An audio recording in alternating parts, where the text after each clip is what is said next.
За өнөөдөр багш та бүгд нэг хоёр үгийн ялгааг тайлбарлаж өгье. Staff гэж уншина. За staff гэдэг маань болохоор одоо битүү энд байгаа юу эсхийг А гэдэг аваагаар уншдаг байгаа. Өөрөөр хэлбэл огцон багаар уншина. Not cut гэх мэтээр.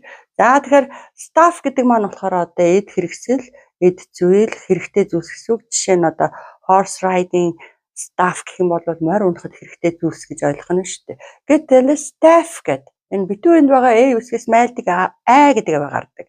Тэгэхээр одоо хонь ямаа майлахаараа маа гэдэг тэрний имийг хасаад гэдэг аваагаар уншна гэсэн үг байна шүү дээ. Staff гэж.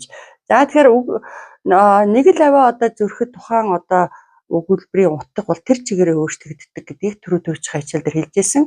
Жишээ нь одоо only for staff гэдэг бичгтээ одоо зарим албан газрууд хаалган дээр бичсэн байдаг. Тэрний үгс үг гэхээр одоо staff гэдэг маань ажиллах бүрэлдэхүүн, бие бүрэлдэхүүн гэсэн утгатай үг байна шүү дээ. Тийм учраас зөвхөн тухайн байгууллагын ажилчин албан хаагчид дэвтэрдэг өрөө гэсэн тийм бичээс байна шүү дээ. Administration staff гэх юм бол удирдах бие бүрэлдэхүүн гэсэн үг. Тэгэхээр одоо майлдаг айгаар уншдаг одоо нэг өгүүлбэр байна л да. A black cat sat on a mat and ate a fat rat гэж. Нэг хар муур нэг гудсан дээр суугаад нэг тарган харахыг гэдэг гэж. A black cat гэдэг нь нэг хар муур sat on a mat нэг гудсан дээр суугаад and ate a fat rat гэж. Нэг хар муур нэг гудсан дээр